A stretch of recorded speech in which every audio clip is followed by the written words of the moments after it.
frame of reference, he actually was, I think he was born in like a refugee camp. And his intention with it is to be like a lot more historical, which is not mine. Mine is a lot more silly and just like whimsical, fantastical, all that stuff. So I was speaking to him about like, you don't know who you're gonna influence, you know? You don't know who's in Minnesota, or you don't know who's in Florida, or you don't know who's in Kansas looking at what you're doing right now, and maybe wants to do something similar or whatever. You don't know how that's going to impact and influence. So, yeah, so basically, Habesha American, what does Habesha American mean? I think there's a huge distinction between, so we typically just say Habesha, right? But there's a difference between people who were born in America or the diaspora versus the Habeshas back home. And we are this fusion, this new breed with a different worldview that's very different from the Habeshas back home. And I think it's important that we highlight that and we tell those stories because it's a completely different narrative from, I don't want to say I don't relate to people from back home, but it's a very different experience. Like I do have an Habesha experience, but it's a Habesha experience. It's not the traditional one. And so it's important to find that different marker. Also just being authentic to like our identities and the way that, I know I'm being vague when I say the way that culture shows up, but like a lot of, we can flip to the next one. Oh yeah. So we can go to this. So yeah, so kind of the story of the Habesha immigration. So was doing some research and found out that like the earliest was I guess during like Haile Selassie's government when certain people were being sent out to be educated and things of that nature. But a large majority of the migration was in the 80s, 90s. Apparently between 1992 and 2002, that 10-year period, at least about 5,000 plus were coming to the United States a year. And of course, we have since established ethnic enclaves across the U.S., most notably Washington, D.C., Seattle, Minneapolis, Texas, Los Angeles, and a lot more cities. My state is not even on there, but we had like an interesting little community in Philadelphia. And we're everywhere, y'all. I love saying this example, but we're even in Alaska. That's bizarre to me, but we're literally everywhere possible. So. And we were making the joke that wherever there's a Habesha, there's probably a Habesha church and some restaurants, even if it's out of somebody's house. Yes. Okay, so culture. So the this is where y'all come in. Yeah. It's an open conversation, so we're not just speaking to y'all this whole entire time. Please participate. Yeah, from here on in, me and Deaconish are going to share a mic, and then I'm going to put this up there, and then you guys feel free to just like jump on and say what you got to say, or because all of your, the whole point of this is that your opinion matters, and you guys are really talented, and brilliant, and all doing stuff. So.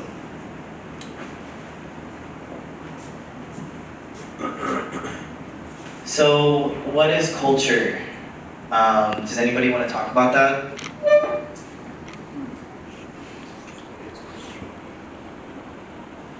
I know for me, like, when I think about culture, like, I'm just generally pretty analytical, and I try to bring a critical lens to everything that I do. So when I think about what is culture, I think about origin and history, and I'm not a conventional person, so I try to understand where things start and then figure out, like, what makes sense to me now based on where I am, how I move through the world, and what it like aligns with that. So I know number two, like where does it come from? I didn't know, there were so many things I didn't actually know about our culture. Like for example, the funniest thing to me is like Gabi. I was talking to my parents and I was like, so like where do you get your Gabis from? And you know what I'm saying? And my dad was like, like I got it from my parents, and I'm like, okay, like where did your parents get it from? You know, because I'm pretty sure if you go around, I mean, maybe some of your parents do know where they got their Gabi, but it's like, they just have Gabis around, like they have a Gabi closet, and like a Gabi man comes in the middle of the night and drops it off, or like, how are they made? Like, what are they made out of? You know what I'm saying? Can we tie-dye them? Can we embroider them? Like, like what can, So he was just basically telling me to leave him alone, because he didn't, you know what I'm saying, he didn't know. Yeah, and so, going to number three, like what is its function? Like, I think I was doing some research and it was like, they said that, I also don't trust Wikipedia because it's open source and people have their own biases and stuff. But anyway, according to Wikipedia, it was like from the Amhara tribe, and they were using it because they were in high altitudes, and Ethiopia is very mountainous, and it gets really cold in certain seasons or in certain areas, and they needed it to like retain body heat and stuff like that. I know for Habeshas in LA, it might not be the same situation, but yet you'll still find Gabis in LA, and you know what I mean. So and then why is it important? But not to go too fast. Like definitely want you guys to ruminate, and I don't know if like you guys want Dutch or like wine or beer or whatever. But definitely don't be shy. I'll just kick off here and take the mic for no reason. But what just hit me about culture is, what's my man's name with the kiddo? Robel. Culture feels like responsibility, and the responsibility that I think we have to take on, and I think anybody of another generation or just like from all cultures, it feels like a responsibility, and a good one. I think responsibility, the word, the term kind of gets a bad rap, but when you think about what we're tasked with doing, I guess, when our parents talk to us about walking barefoot to anywhere, and the sacrifices that they made, it kind of feels like responsibility, and my relationship to that word has grown for the better of late. And even now, when Robel was talking to us, and look, this man built that thing, like, I'm just in awe, and I'm just like, well, how am I being cultural and being responsible to my people, and how can I be more like Molite and others as well? But that's just me answering that question. Just one final, just shout out to you guys. But keep going. This is dope. Just really love it. That's why it's important to me, and I'm gonna popcorn in. Oh, I love the popcorn idea. Thank you. Brilliant. The popcorn. Y'all gonna talk today. Yeah, we go. It ain't a lot of y'all, so. Hello. Ooh, I like where this sounds. Okay, all right. all right, for. Okay, what is culture? Okay, for me, when I think of culture, I think of experience. For me, when I think about culture, I think about my environment, what it caused me to experience, and that, goes for Habesha culture, that goes for culture growing up in San Diego, or like surfer town shit, you know what I mean? Like, it's all experience for me, an environment, and in particular, and specifically to Habesha culture, and being an Habesha diasporan, Ethiopian American, whatever you call it, it's really, it almost feels diluted, and that's kind of something I low-key am ashamed about. But when I think about that, it's not, like, I think about responsibility. Honestly, I think about responsibility, I feel responsible, and then I feel that because I don't know enough, or it's not as potent as it should be, I am not dealing with my responsibility correctly. But I think since it is about experience and it is about environment, it's just like a new version. If that makes sense. I don't know where that came from, but yeah. Okay. Sounds like you're from the heart. I don't know, I just started talking all right, we gonna popcorn? Hey, let's popcorn. Better be popcorn. Come on now. Anyone want popcorn? Oh, I'm gonna bring it to you, Mama. Come on, man. All right, she got something she wants to say. Let's go. Yes. Nice tall, sir. When I think about culture, I feel like culture is a set of like traditions and customs used, by a specific like region of people, a group of people from a specific region used to provide like a sense of identity. And I think that, the function of that is to provide like a community, an identity to that group of people. And I think it's valuable because there's a lot of history in that. And I think I can definitely relate to what Delina was saying as far as like feeling like a sense of responsibility. At the same time, I feel like, man, like, can't be so hard on ourselves, you know what I mean? You know, we didn't grow up, at least I didn't grow up back home, and I feel this, you know what I mean? So it's like, man, I do feel that sense of responsibility because I'm like, damn, I'm here in the US, after our parents' generation, like, damn, what are we gonna do, right? Like, it's our responsibility. But I do think that the American, the Ethiopian or American Eritrean experience kind of is important to like consider as well. And be true to. Absolutely, absolutely. So that's how I think of culture from a more like just literal perspective. But yeah. I like that. Okay. Yeah, I like that. Are we still popcorning or are we good? No, I guess, yeah, popcorn. What about you, say? Sure, yeah. Shout out to Robo though, real quick. Hey, I'm Robo. What is culture? So for me, culture is, it's you. It's you. It's what you identify. There's two yous in culture. One's unity. One's like people that you come together with, and the other you is you. What is it? What does it mean to you? What is it? I play karate. Thank you, Abo, for the shout out. I do, like, my parents are proud, but also to a certain extent, it's like, I play juvenile songs on karate. That's me. That's what it means to me. Like, you know what I mean? I want to make it true to me. And I feel like I do that by being myself. And I feel like I have a stronger tie to the culture because I'm able to do that. Where does it come from? I mean, literally, like I said, from where it's sourced from and where you take it. For me, it's like, I just got here, I feel good, Los Angeles, I love it. But I grew up in St. Louis, Missouri, and even my Habesha friends, we talk different than the Habeshas out here, or anybody out here, you know, just because we are from somewhere else. And it's just small little differences, but still, it is the general culture as well as it's my identity. So I think that's very important. What is its function? It's, you know, it's to communicate, it's to be in the room, it's to relate. Like you said, it's you don't know who you're touching.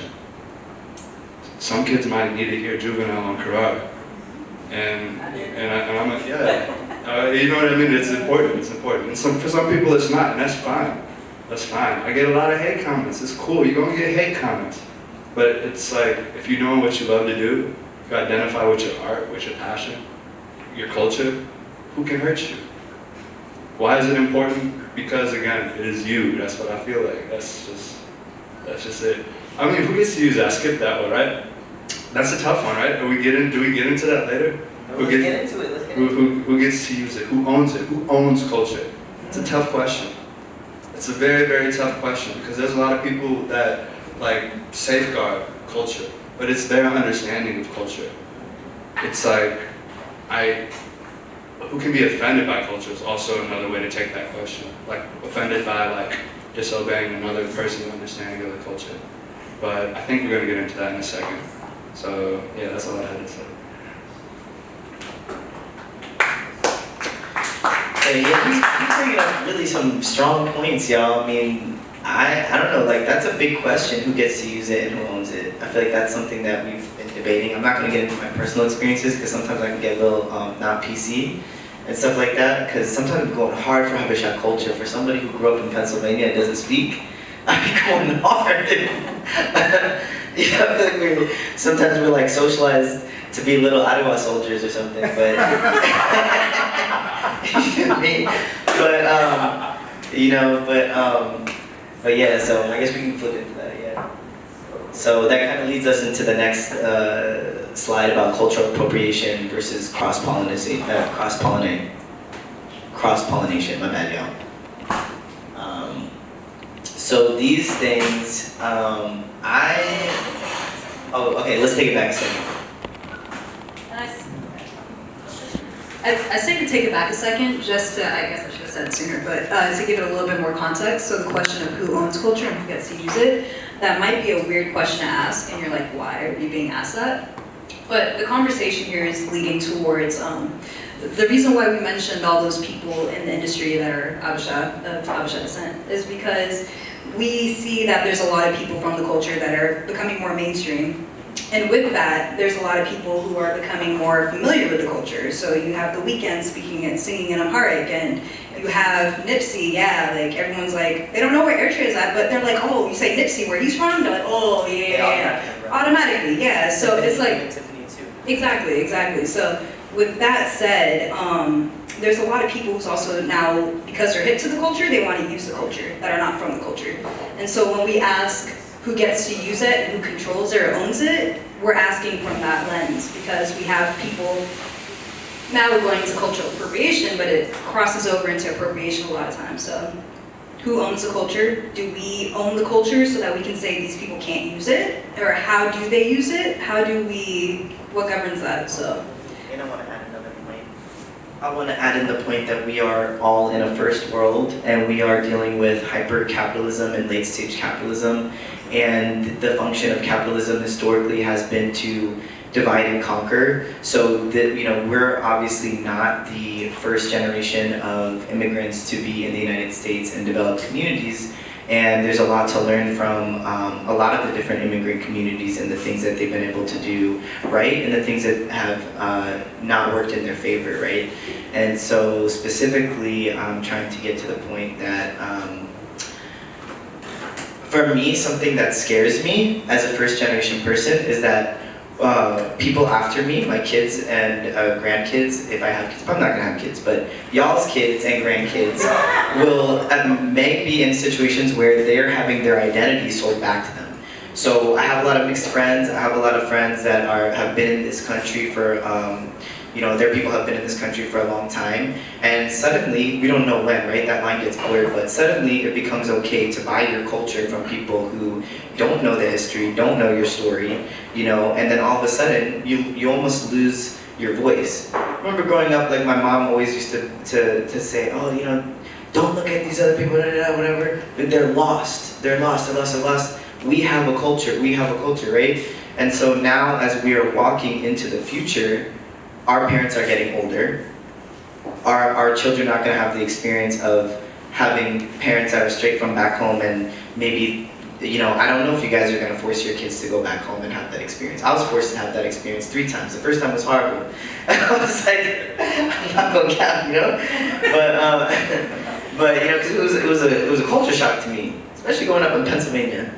So, but I just wanted to bring in that point about capitalism and how that plays a role in how we operate as creatives and how we contribute to cultural currency and how we navigate that. So, and then also, you can go to the next one. I want to just make a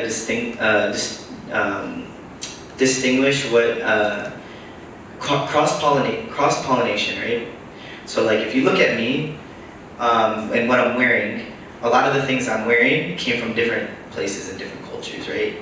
Like my bracelet, my watch, my necklace, well not my necklace is Habesha, but my t-shirt, like we didn't invent these things, right? But this is like the product of globalization. And that's another thing I wanted to bring into perspective. We are living in a globalized time. Our story starts closer to the technology age. When you think about the 40s, 50s, 60s, and like we said in the earlier slides, primarily a lot of our parents came during the 70s, 80s, and 90s. That is when the camcorder is out, right? A lot of our stories are documented. We are first generation during the information age. We have the advantage of being able to record our stories where maybe some people who came earlier than that didn't have those advantages. So what does that mean? How can we bring that to what we do? And how can we take advantage of that while we have it, right? Why isn't the history of Little Ethiopia recorded? Why can't I go on YouTube and find that? So those are things I just wanted to bring. Yeah. So taking it back to what was said about how Habesha culture is becoming more mainstream, these are some examples of people who have tried taking the culture and put their own spin on it, or lack of spin, because that's literally a cubbies right there, called a linen dress, a vintage one of that. That is preposterous. So, like, how why did that happen, and what do we do about situations when things like this happen? Also Diamond Supply Co., you know, we love streetwear, but they took church graphics and sacred material and put it on shirts and hoodies and tried selling it back to us. Yeah, and that was not okay. And as you can see, there, you know, yeah, these are yeah. efforts to stop those things. Absolutely, and the efforts did work, because I don't know if some of you saw this in real life, in real time, and participated in it, but a lot of us went hard in the comments and pulled up to the stores and stuff like that, to the point that Niall had to do a deep dive to even find this, because they deleted all history of this even happening. So, and that's just what we're showing right now. These are only 2 examples. yeah. They're going on all around. Yeah. So, yeah, this is, you got a story? No, I said me. Oh, you got a story. So I don't know if you guys know or are familiar with New Africa. If you don't, you should definitely check it out. It's run by the homie Auntie Daniel. It's an excellent, just kind of event that goes on, you know, I would say quarterly. And you know, she does a lot of really amazing work in the community in more of a Pan-African context. But when we saw this, her and I both pulled up and we were just like, yeah, nah. The quick background story, I used to work for Babe. I worked for the AAP store on Fairfax, and so we used to share the back alley with this store here, Diamond. And when we came in, I was just like, dude, whatever the origin story of the owner is, why doesn't he put his church art on it? Why doesn't he put his history on his clothes and sell it? Obviously, there's some cultural currency here, right? This is going back to what we were talking about being, you know, adding to what blackness is in the United States, which is a larger conversation that we've all been a part of with BLM, and you know, using our voice to stand up for things that are the injustices that happen in the country. We're part of that story now. We're part of that fabric, and you know, this is like, as you can see here, blasphemous products we've created, insulting, you know, Habeshas with your inappropriate cultural theft. So we're gonna get into it later about power distribution and owning our voices, but this is what we are. I don't know. We're just trying to. Yeah, go ahead. So, like I said earlier, this isn't a panel, so we guys want you to participate as well. You guys got the mic. We share the mic. Right. But with that said, we don't want to come in with the assumption that this isn't okay. Do you guys think this is okay? Do we own the culture to say that this isn't okay? Who are we to say this, right? Us as individuals. So we want y'all to chime in and let us know. Do you guys think that's an issue or not? Are y'all okay with this? Are y'all okay with this?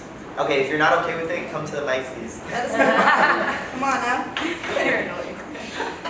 It's an open space. I'm not okay with it. Personally, I feel like,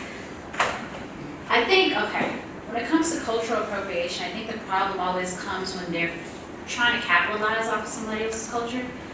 I feel like, for example, Ethiopian Street Festival, right?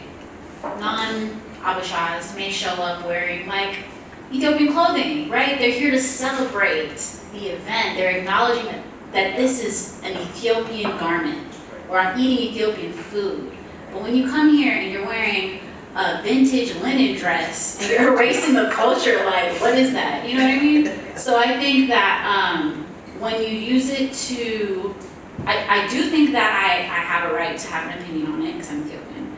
And I do think that when you erase the culture and the significance behind it, and you use it to capitalize, especially when you have a history of man, they've talked so much mess about Ethiopia, you know what I mean? It's but South now, Park. you know what I'm saying? South Park, or just the perspective that Americans or just the Western world may have of Ethiopia. But it's oh, linen dress, you know what I mean? Oh, injera, or whatever, you know what I mean? They want to capitalize it. Now it's cool.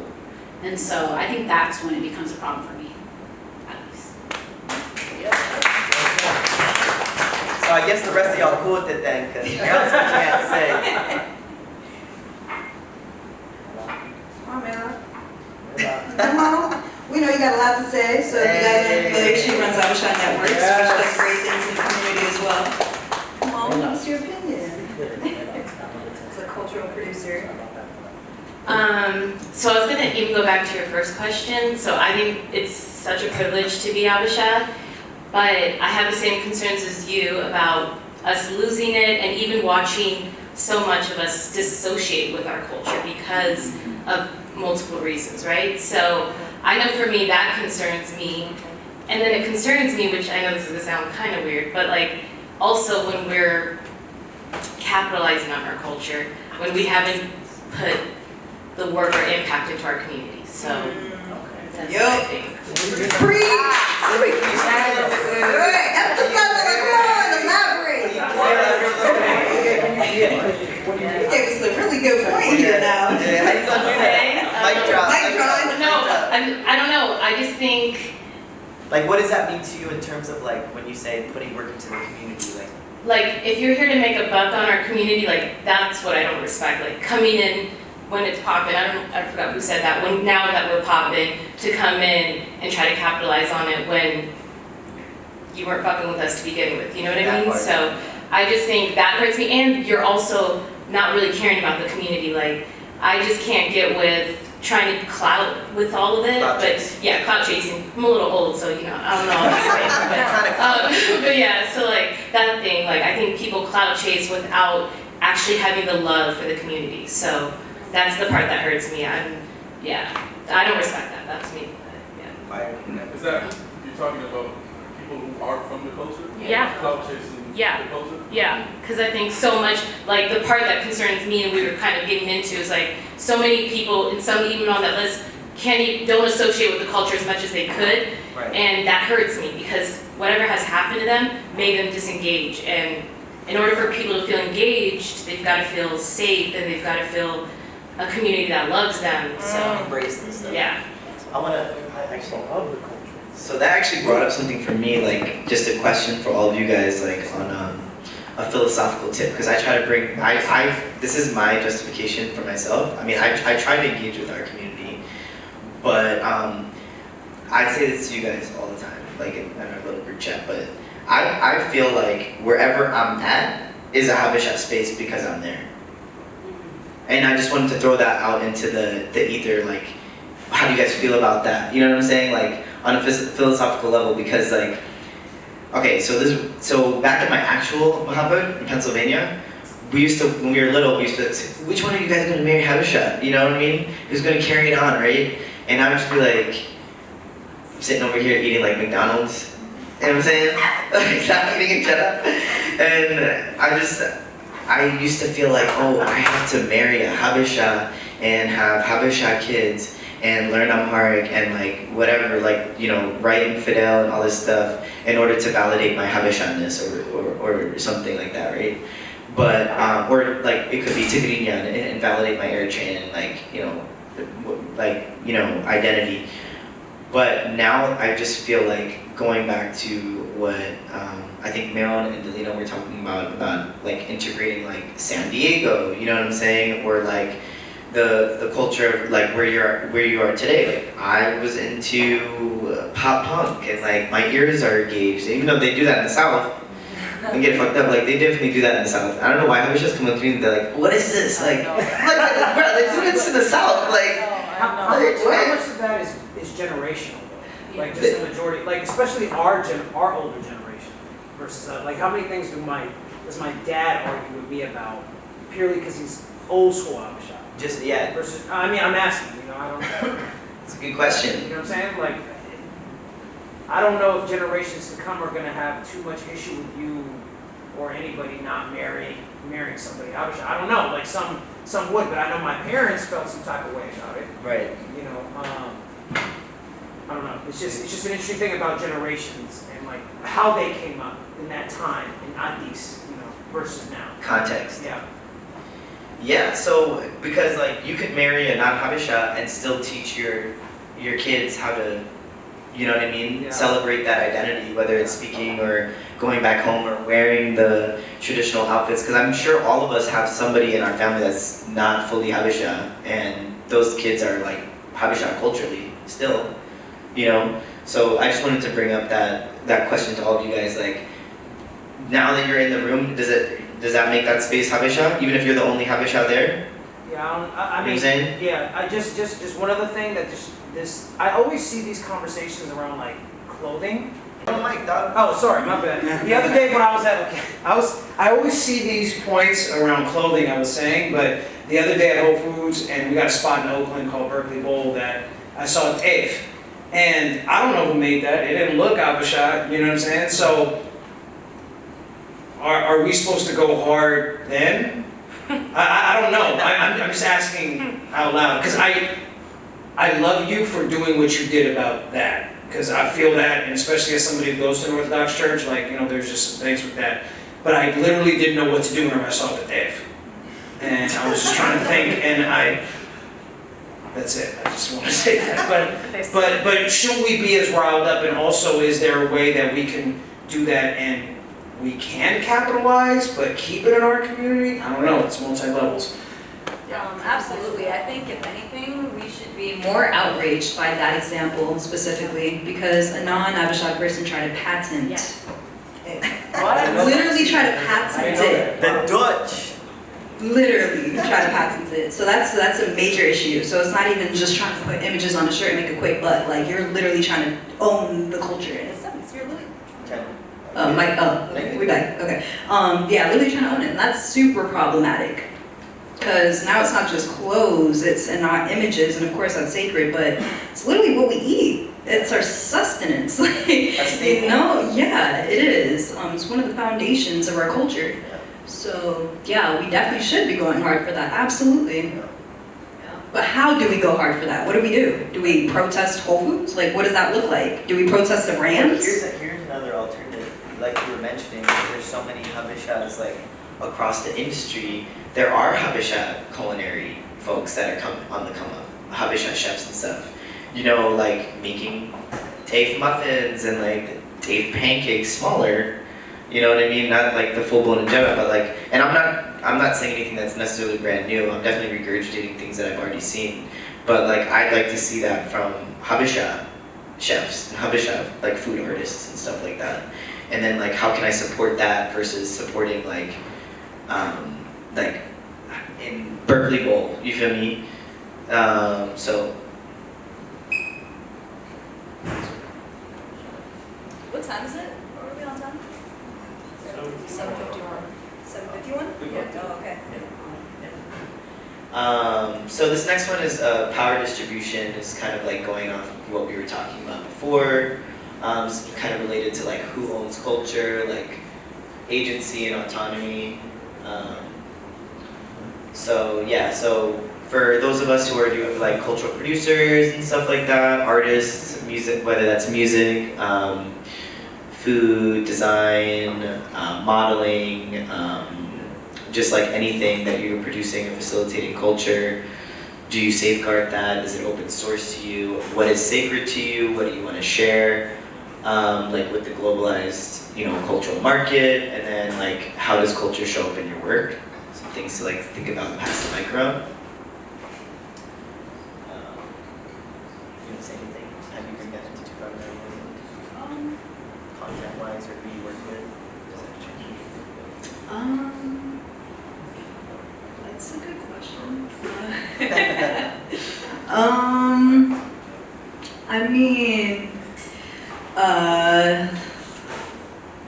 I mean, the 259 is kind of by default. If you're Ethiopian or Eritrean, we work with you. There's no really other contingencies based on that. But there's a reason for that. Yes, because What about artists that want to tap into like Habesha sounds? Because there's a lot of that too. that are non-Habesha. That are not Habesha. We have not encountered that yet. Damn, okay, let's see.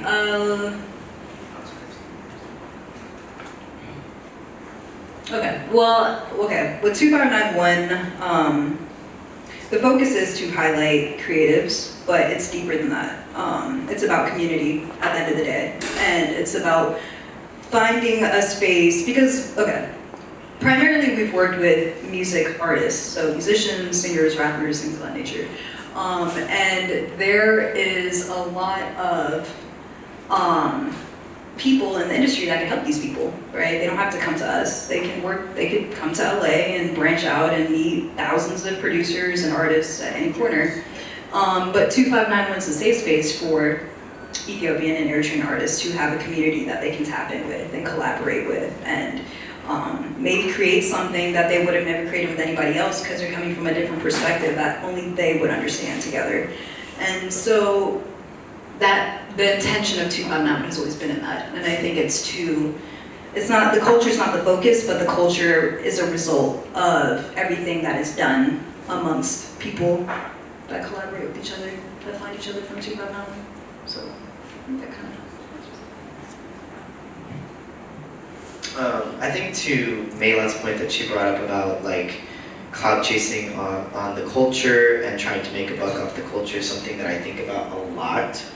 And I think about it so much that it sometimes stalls the work that I do, because I feel like I have to take breaks and like literally learn and study our culture, the things that I don't know, and then try to see how I can continue to build community and figure all of that out instead of like hitting the gas on it and just like selling, seeing who I can distribute with, because I do get people that come up to me and are like, hey, let's do this work together, or hey, let's do this, and it's like, I'm trying to be really intentional. I remember there's a professor at, I think she's either taught at Cal Arts or Otis, and she brought up a similar point. Her name is Kenyatta. She's a very, very intelligent person. She brought up a point at the acid-free art market, and she was like, are you sure that you're not exploiting where you come from? Like, you're trying to tell this story, but like, who are you speaking for, you know? Because, you know, Ethiopia and Eritrea are, like, there's so many tribes, and there's so many, like, nuances, even within our internal culture, that, like, I don't have the authority to speak on. And, you know, so it's like, you know, I think about power distribution a lot, because as somebody who's in the first world, as somebody who's had access to an art and design education, as someone who's, yeah, so it's like a lot of privilege there. Yeah, it's a lot of privilege there, and I think that there has to be a lot of responsibility in like telling that story, but also like to continue to encourage people who also want to do that to come into the space. And similar to 2591, like St. Yared is not necessarily a platform for all artists and designers to come and like we don't host that or facilitate that. But if when I meet people and they want to do stuff and I can skill share or share knowledge, then I'm always down to do that. So you know, those are just some ways that I think about power distribution. Just like within myself, and then how it relates to like the larger context of our community, especially out here in the diaspora. So, yeah, So do we have any artists, creatives, people doing? Yeah, I know Roel has that a lot. incorporate their culture into it in some sort of sense? I kind of want to go back to, well, I guess it has to do with power distribution as well, but I kind of want to go back to the conversation of cultural appropriation, just because I think when we brought it up, I was really confronted, because one, we are diaspora, we have a lot of privilege, who, like, if we really, philosophically, if we're really talking about it, like, who are we to even gatekeep this culture? Like, you know what I mean? Like, we don't even speak the language, nigga, like, the fuck? Like, who are we to even do this? Like, that's what I'm saying, like, that's one. Two, you feel me? I got a lot to say. I just have to sit and process. Speak on it. Two, all right, within the community, I mean, right now, there's that happening within our country, like, within us as a people. There is a holiday, you know, holidays can be appropriated culturally as well. There is a holiday called the Shenda that, you know, it's going on right now, and during this time there are other people within our country that are celebrating this holiday that was derived from a certain tribe, Tigray, that today was bombed, the Ethiopian government bombed a daycare, killed children, babies, okay? And these people, if we're really talking about fucking, what did she say? She said celebrating, or no, like cloud chasing the culture without doing the work. That is without doing the work. That's cloud chasing the culture without doing the work. Celebrating this holiday from this tribe as their children are being bombed and killed and not saying a damn thing. But like putting fucking sharuba and dancing to agenda. Like it just, there's just so many layers, and where do we start? At this point, even now, I'm here because I really love you guys, and I know you guys have the best intentions, like the best intentions. I know that, okay? That's why I'm here. But like, honestly, to be very fucking frank, like having an Habesha, like this collective community that we call Habesha, like I don't even see the point in it anymore. Like it really I'm so disheartened by us right now. Like, I love us, I think we're beautiful, I think our culture is beautiful, I think our people are beautiful, but we have really deep toxic issues, and if we're here to talk about issues relating to the way people see us on the outside or treat us on the outside, I feel like that's a great conversation to have, but like, we should start within us, because we got some fucking issues, bro. Before we talk about these niggas, we gotta talk about us. And okay? That's what I gotta say. Deuces. No, that's a really great point that we can, like, that's a way that you can move forward in the work that you do. You know what I mean? Yeah. Because you expressing that is also like letting us get an opportunity to change the way that we see ourselves, which is what, like, again, bringing it back to entertainment, Hollywood is Habesha, that's what art and design and entertainment has the power to do. And we need more voices that express that point of view, you know? And I think also what Delina's touching on is intersectionality, because our identities have, like, they hold multitudes. So like, even though we're Ethiopian, Eritrean, we are from certain tribes, some of us are queer, some of us are whatever, like we're Muslim, we're Christian, some of us are falashas. There's a lot of intersectionality there, you know, and then like, you know, I don't know, I'm just coming back to like, how does culture show up in your work? So, and then like number one, like what agencies, like you just like expressed agency and like how you know what I mean? Like see and feel about the situation, which is really good. I know that I really struggled with the whole ticket eye situation. I don't know who's calling me. Somebody turn it off, please. They know what I'm doing right now, bro. It was Mimi. Oh, Mimi? Oh, yeah. I'm gonna highlight it later. It's like, you know, all of us know Mimi, just to break things up a little bit. There's always, like, I feel like everyone, there's no Mimi and a TT. Yeah. Okay, but, I didn't want to be too, you know. No, say how you feel. This is an open space. This is not a political space. This is What not you're a... saying is real. I mean, what she said, what you're saying is facts. Yeah. It's so real, and it's like it's not, I mean, I don't want to say elephant or anything, but it's just the reality of what's happening. That is the elephant in the room. Yeah, it is the elephant in the It room, is. actually, yeah. People don't want to specifically say anything, but I mean, it does come back to that. And that's another, like, looping it back to the intersectional part, like, we're in the US discussing this, and like, how much skin in the game do we personally have in those situations? Like, I know that out of my own, like, I've been consciously removed myself because I can't emotionally process all of it, and I'll just be honest about that, but like, sometimes when I sit and do my work, I'm like, just gonna sit and do cartoons right now. Like, I don't want to think about like all the implications, and I don't want to be like super political right now. And This is like the first time I've reassociated to the situation, like today, after hearing this news. Like, I did that for months, literally months. I mean, that's it. Like, I the same shit. That's what I'm trying to tell you. And I have like all my family's there. You know what I mean? So that's not like something to be ashamed about. It's mental health. Like, we can't help if we are fucking broken. You know what I mean? So that's necessary. That's so we can talk about it. But we can talk about it, you know? And I think it's healthy too. Even if it's difficult. Even if it's difficult. You guys wanna So with that said, how do we navigate with the the nuances of all these situations, keeping in mind what Delina was saying about how we need to get our own shit together before trying to do all this, but do we hold others accountable as well? Can we hold ourselves accountable while holding others accountable at the same time?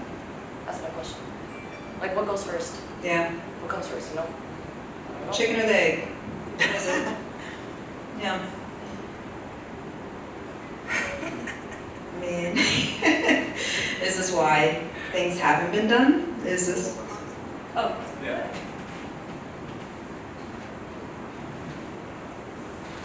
Thank you again. No, you brought up a really good point, and I never felt like I've ever been in a Habesha space to like speak on that. It's like all my family lives in the other, and that's where the bombing happened. Today, I didn't really feel like playing karate because it's my people's instrument, and you know, it's sad. But what do you do? How do you do it? And for months, I was able to check out. We all were. And then you read something like that, and it's like, all right, let's go make those phone calls if they go through today. They didn't, you know.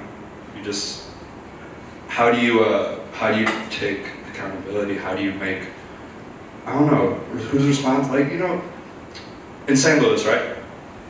We had a very, very small Oromo community. And when I heard about the Hachalu killing, literally slammed in the middle of the day, I was outraged. A lot of people were. I was the only person that wasn't Oromo at these events. Every other protest, I was also the only non-Oromo there. So much so people were saying that. They're like, you're the only non-Oromo here, thank you. And it's like, these people were part of our community up until that happened. And it's funny because the Tigray thing happened right before I left St. Louis, and it was the same thing. It was only Tigray people there, but a couple Oromo flags. And it's like, I was able to see people that have gone through similar things, like starting to be able to like help each other, but obviously we're all going through our, like, you know, different groups of people are going through their own things. Do you hold yourself accountable to like stand up for other people while your own people, you feel like you're not doing enough for your own people? It's like, it's a tough thing. I don't know who has the right answer. Like, you know what I mean? Doing right by struggling people, innocent people, I think that's my answer. And like also, you know, spreading the culture and making people like aware. It's like, that's all, like having that conversation, bringing it up in a situation, like in an environment you didn't think you were going to be able to do, that really matters. And like, thank you again for that. Like, and thank you guys for hosting a situation like where that's possible, because it's very important. And honestly, the only thing I'll just add is they like our brothers and sisters, they need us to do this, to do that. Like there is, I don't know, like talking to my cousins back home, my friends and family back home, they need to see us doing all things at once, like pushing forward. Because if you think about our other generation, I mean our parents, like my parents traveled from Greece to Sioux Falls, South Dakota to Oakland with me, speaking like one language. So they didn't really, there was no chicken and egg. It was omelets, like all the time. Like we just going hard and we're gonna do all things. So you're shining by doing that here. And that's giving somebody hope there and giving us hope here. You're shining by bringing up what you just did right now and allowing us to have that space. And then we can laugh after, we can have difficult conversations and easy conversations at the same time, because we kind of have to. Yeah. And you know, our parents and other folks didn't really have choices, and they just did it. And we're gonna just do it, and we're gonna keep doing it, and we're not gonna wait till the right answer, because ain't nothing feels right, like nothing. So you gotta launch Habesha networks, you gotta do Hollywood Habesha, and you gotta eat on Jara, and then you gotta take a break, and then do it again. And you know, we're just all gonna keep going because others have, and somebody prayed for us to be here. So, yeah, big up.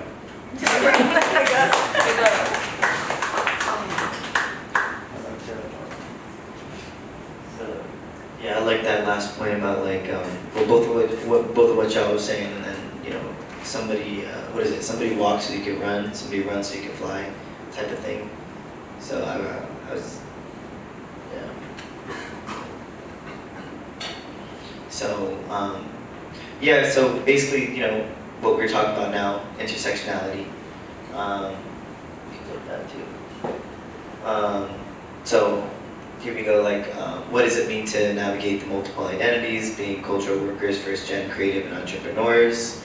These are all like really powerful tools in your tool belt going forward. And then how context shifts identity. So, for example, utilizing our cultural currency, but also navigating the oppression that exists within our identities. So, tribal representation, which was touched on, blackness, like how we show up in the larger black conversation happening in the United States. I threw in Habesha exceptionalism because that's like also another issue, like with us and other Africans, or like in other Pan-African conversations and narrative. Being from a third world and brothers and sisters back home having to deal with like Maslow's hierarchy of needs, like they're literally on like survival, and we're not over here. And then being in community with each other with varying ideologies. I spent a lot of time during the lockdown on Clubhouse. I don't know if you guys were jumping on there, but I just saw it as an opportunity to really connect with people back home. And a lot of different things. I was doing random stuff. Like I was trying to learn Tigrinya, so I was in some of those groups until I got kicked out. And then I was trying to date in there, and then of course trying to talk about the different politics and things, the situations that were going on. I got kicked out of a lot of groups, low key. But on a serious tip though, I noticed that in a lot of the groups there was like no patience. There was no patience. Like a lot of the people that were facilitating the conversations, if you said one thing that they didn't like, if you said one thing against, or that they even perceived as was against their, their what they believe, dude, they were kicking you out. And after I got kicked out, like a certain amount of groups, I just stopped going on Clubhouse. But like, I just thought to myself, like, is there any room for us to have like different opinions and still be part of the community? You know what I mean? Like, why do we have to kind of like ostracize each other when we have, like, it's a beautiful thing. The mind is a beautiful thing, and all of us have different experiences. Like, honestly, Robel is the first Habesha I've ever met from Missouri. And I actually went to Missouri. I didn't see no Habesha. I was looking for him. Yeah, we were hiding them. Came outside. Sun downtown, I'm playing. No, for real. But on some real stuff though, like that's wonderful that he's from Missouri. So he was saying that we talk different, we move different. Growing up, like I said, Pennsylvania was a very weird situation. You gotta remind me of your name, bro. Abel. You said you're from Dakota, South Dakota? No, I'm from Oakland, but they came to South Dakota and left. My parents did. Bro, like, that's crazy to me. I didn't know Habeshas were in South Dakota, even if it was for a second. I don't think they did either, and they denounced. It's like farmland and stuff. Yeah. But low-key, we're like, our population is like a majority agricultural, so we could get down, make some coffee in there, sell some coffee farms. But like, yeah, so I think that we're all really different, and we should continue to celebrate all of that.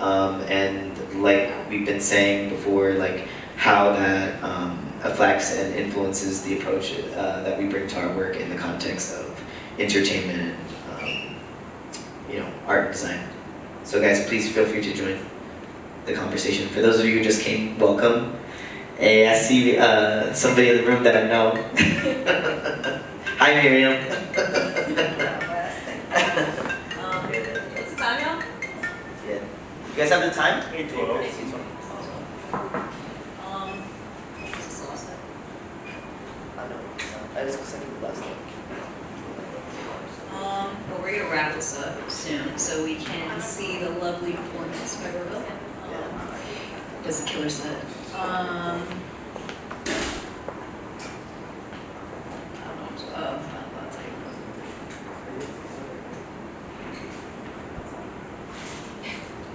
Okay, can we flip back for a second? I just want to give people some time to like sit with all of that because I know that there are some cultural producers in the room, and this is important that you guys share your thoughts because this is an open mic, and you know all of your thoughts and opinions continue to shape how we're building the Habesha American experience in entertainment.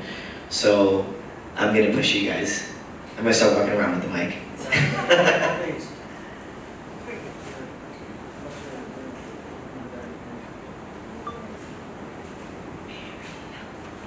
Okay, so nobody has a problem with being single-minded on topics, because people were really bucking on Clubhouse. Oh God, like it was crazy. I feel like when we don't see each other, we get a lot more confident. It's kind of like Twitter fingers, it's like Clubhouse voices.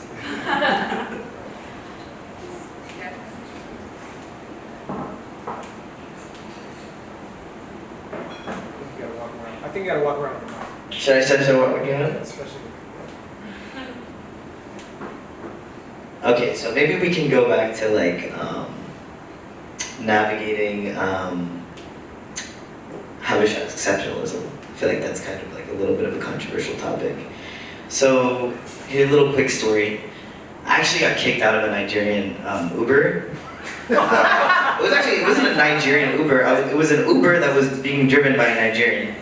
And so I was talking to him. I was telling him a little bit about St. Yared and how I'm making these cartoons, and he was like telling me that he's tapped in with the African Union and all of this stuff, and I was like not really looking for that connection or that plug. But I think that's cool that he is connected. But you know, we were just having like a conversation, and I was talking, you know, like I was saying before, my work is layered, so I was telling him about like where these characters come from and the motifs that I'm trying to touch on in the work, and he got really mad.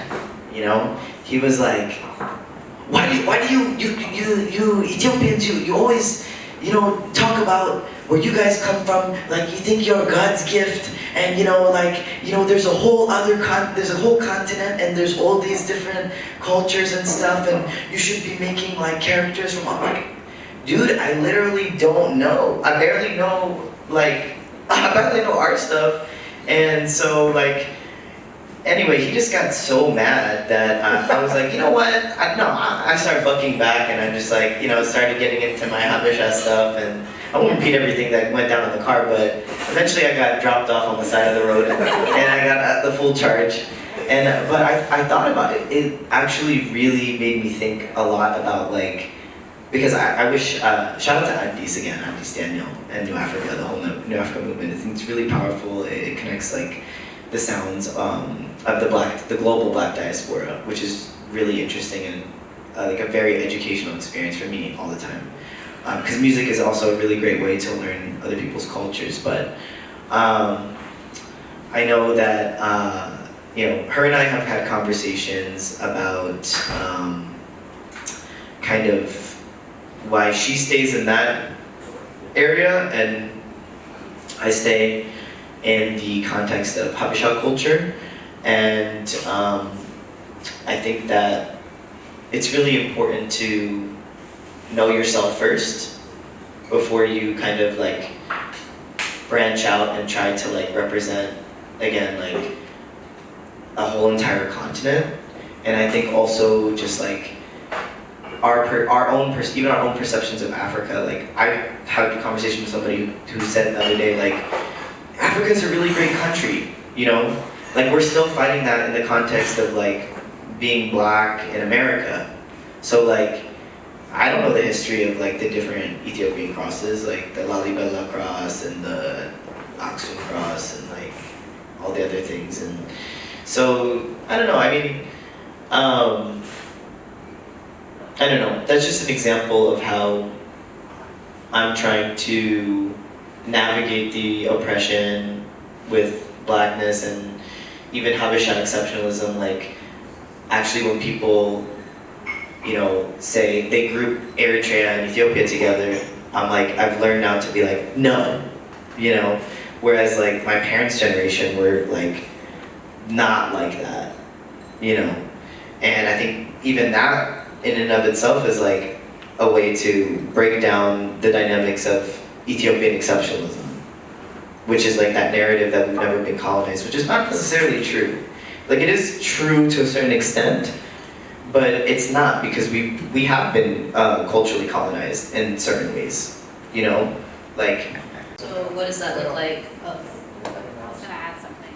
I don't know that I have like a clear answer on like how I want to move, to be honest with you. But I do think that one thing that I take away from today is the value of like these spaces, these conversations, and like constantly trying to challenge myself and learn more about like my space in this, you know, diaspora. I think more than anything, I feel like that's like it's a constantly evolving thing, you know. So just being open to the discussion and like evolution of that. Yeah, just plant a seed.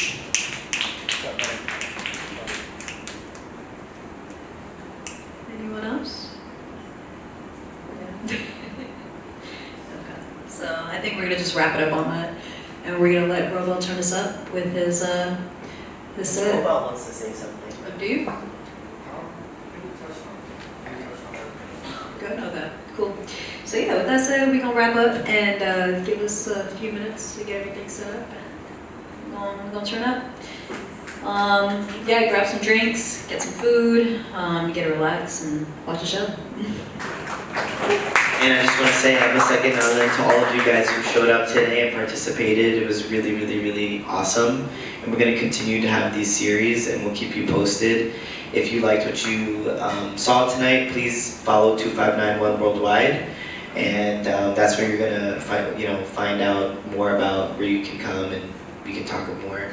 I also want to say thank you to Lou over there by the bar. Really, really awesome person. And thank you to the whole SoHo Warehouse team, the warehouse, and the studio for hosting us tonight. Thank you.